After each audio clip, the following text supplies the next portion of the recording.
Today I'm changing out these old oval plugs. There's probably about 20 of them in the house. And I'll replace them with the new rectangle white outlets. There's a few in here.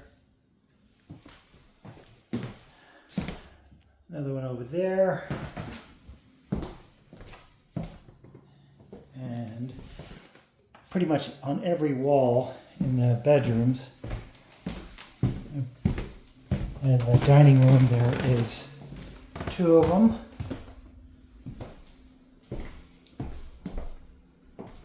And I've already switched out the living room with the newer style rectangular white plugs and white covers. So they're taken care of in the living room.